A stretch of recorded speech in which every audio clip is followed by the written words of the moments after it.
Good afternoon, my friends. This is Paul, and today I'll be reviewing for you Xenoblade Chronicles Definitive Edition, Switch 2 Edition. So, a game that was already definitive is now more definitive on the Switch 2? Okay, weird naming conventions aside, this review is primarily going to focus on the changes made in the Switch 2 version, and is it worth upgrading the game?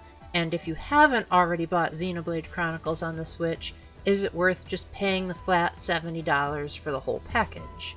First and foremost, let's get the obvious out of the way. The performance and resolution has been greatly enhanced. Now the game runs at 60 frames, which means that it's twice as responsive as the original game, and there are more frames of animation, and it can go up to 4K visuals. And if you know anything about Xenoblade Chronicles, it's that these games have some of the biggest and most sweeping landscapes you will ever see. And so 4K really helps you to be able to see more in the horizon and for everything to be a lot clearer. And it really is an absolute sight to behold on a 4K TV. But even just playing in handheld, 1080p is how powerful the original version was on the TV. So to see Switch 1 TV quality visuals on a handheld is also spectacular, and I must admit, my capture button got quite a lot of usage out of those jaw-dropping environments. Now this might seem obvious, but the cutscenes have also been remastered so that they take advantage of the upgraded frame rate and resolution.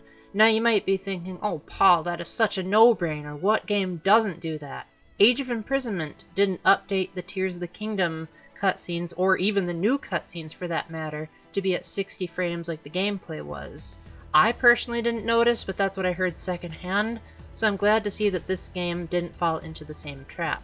Rumble has been added to the cutscenes, which again sounds like a no-brainer, but apparently it just wasn't there in the original game. Like, you'd get Rumble when you were actually playing, but not in the cutscenes.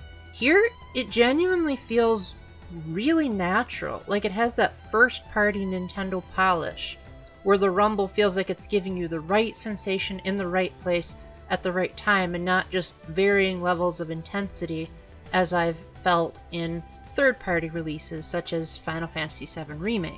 It's surprising how much these cutscenes feel like they always had rumble, and the integration is so natural, it feels like it was there all along. The game now has amiibo support, which was an odd omission from the Switch 1 version, because Xenoblade Chronicles 3D allowed you to use the Shulk amiibo to get more coins to purchase more figurines and songs in the jukebox. Unfortunately, the jukebox and the figurine player do not make a return. The amiibo rewards that you get in this version are quite a bit less substantial. You basically get a random assortment of items, SP, AP, or experience, and if you scan an amiibo from the Xenoblade series, then you can sometimes, not always, sometimes unlock the new armor pieces that were added to the Switch 2 version.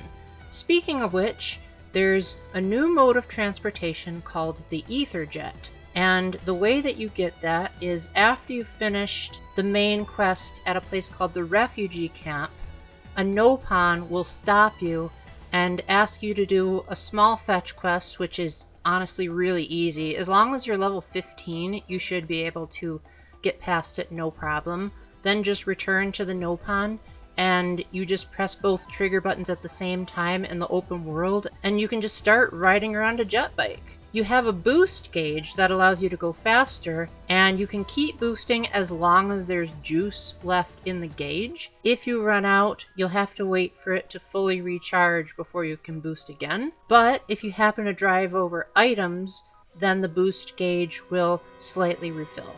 This makes traversal much faster, especially if you're trying to get a review out like me, where Xenoblade Chronicles is like an over 100 hours long game, and I wanted to be able to get this out sometime this century. It is a bit hard to control, so I recommend switching on and off as needed. This also means that you get new voice lines from all of the original actors including the two Nopon that join you in Future Connected. And for the most part, I would say the new performances sound pretty great. For the original cast for the main game, this was 16 years removed from their original performances, and most of them sound like not really all that much time has passed, especially Ryan. Like, his voice actor still sounds exactly the same. You could probably show me the voice clips out of context and ask me to pick out which ones were new and which ones were from 2010, and I probably wouldn't be able to tell you. You also get a special mini-game with the Etherjet called the Nopon Grand Prix, and this has two distinct modes, Score Attack and Battle Race. In Score Attack, you'll have these colored gems, and you'll get a point bonus if you collect 3 of the same color in a row. Usually, the 3 of the same color are right next to each other. It's just getting them and still being able to finish the race on time that's the actual challenge. Your objective is to pass through each gate as it appears, and there's really no other restrictions besides just go through the gates in the order that the game tells you. There is a map to help you locate the gems and the gates, but honestly, I didn't find it too helpful because focusing my eyes on what was in front of me and the map was just too much for my peripheral vision to handle. So I mainly just stuck to refining and practicing my craft on these courses. And then for Battle Race, you race against all of the other members of your party, and sometimes the shouts can absolutely overpower each other, and you'll get these bigger gems that still give you a point bonus if you get 3 in a row, but now there's a bit more of a catch. Now, each time you run over a gem in Battle Race, your boost gauge will be refilled a little bit, and if you run into 3 gems of the same color in a row, then you'll temporarily get unlimited boost. So it's really fun to try to optimize your strategy to avoid just grabbing gems willy-nilly and specifically trying to color coordinate your actions. Now, the Battle Race and the Score Attack actually have separate variations of the same course. So you could race through the same place, but you'll go through a completely different layout of gates. And surprisingly, these courses feel pretty good to race through. Obviously, you can very much tell that these were not intended to be racetracks and Score Attack modes, but I think the game does a good enough job with the placement of the gates to make it feel like a natural progression. And for the most part, I found all of these tracks to be satisfying, and it was amazing how it never dropped frames and everything still ran very smoothly. The only problem I had was playing as Ryan, because his acceleration was just terrible.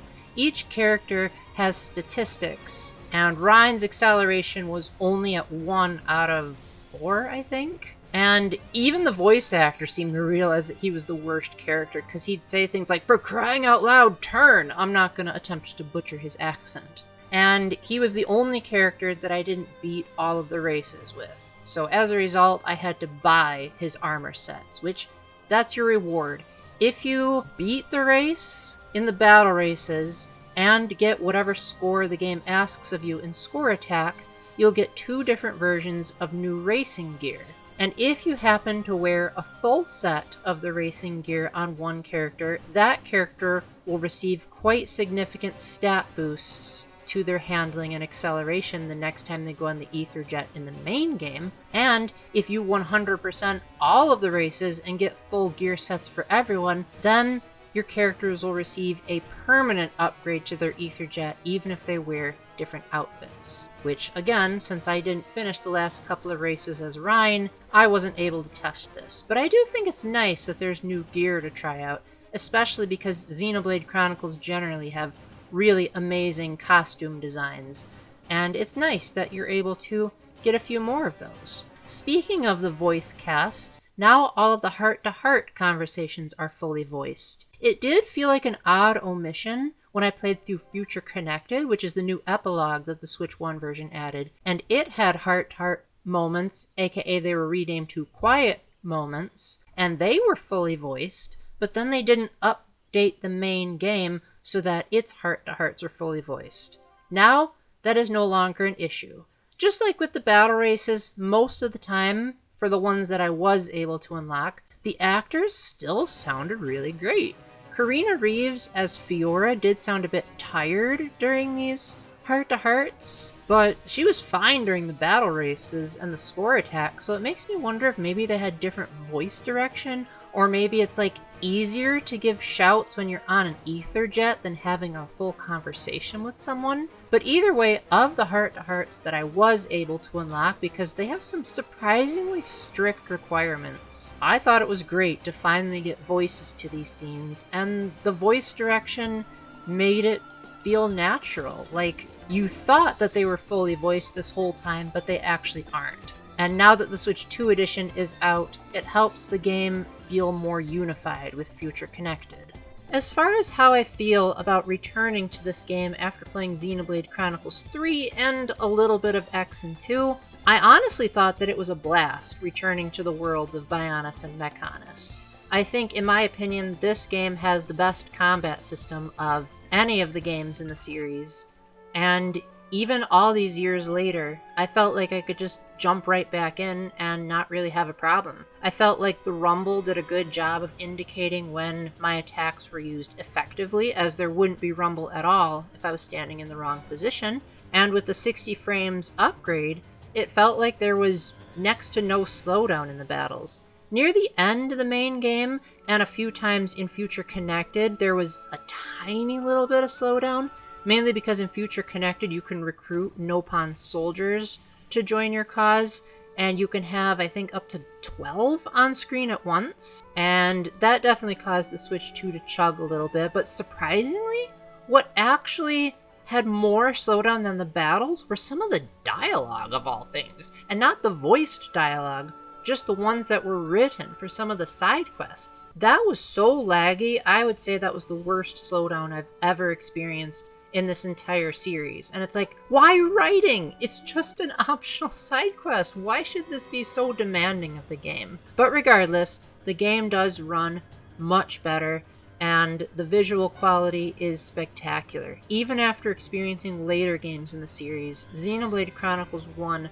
still has jaw-dropping scenery, some really amazing music, and the story was absolutely phenomenal. I highly regret how I did my original review of this game, as I did it in 2 parts, and the part with footage I recorded only after beating Future Connected. So to briefly summarize what I wish I would have said, I think Future Connected is a good idea in concept. Like, I like the Bionis' shoulder as an area. It was actually scrapped from the original game and repurposed for this new story. And it's a neat adventure. It's like, okay, we get one more little skirmish that Shulk and Melia get to go through, but it feels so anticlimactic. Like, it kind of just ends after the conflict is solved, and it doesn't feel like it is leading to anything particularly great in the later Xenoblade Chronicles games. In fact, I'm pretty sure there's only like one small moment in Xenoblade 3 that makes reference to this new epilogue.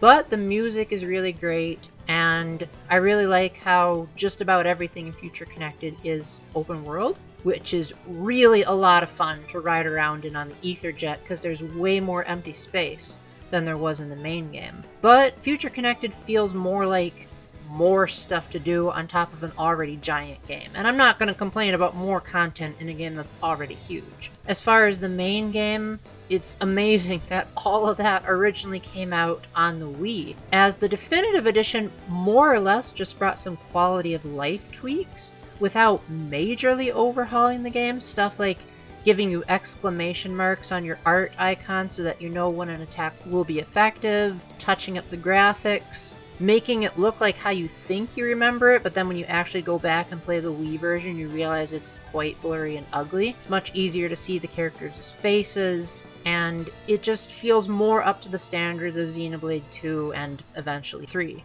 I had an absolute blast returning to this game, even if I did cheese this playthrough a little bit by doing New Game Plus to speed through the battles. But rest assured, I did still play plenty of the game normally so that I could re-experience the battle system, and it still holds up great to this day, and I hope that future Xenoblade games will try to go back to this game's style so that I don't have to enable auto battle as I did in Xenoblade Chronicles 3. As far as the Switch 2 edition, it costs $10 to upgrade the game if you already have it, and I think that that's a fair price. You're getting a racing game on top of a game that's improved to the highest visual fidelity that the Switch 2 offers, and 60 frames per second gameplay, not 120 frames, but again, this isn't a very demanding game as far as like button mashing.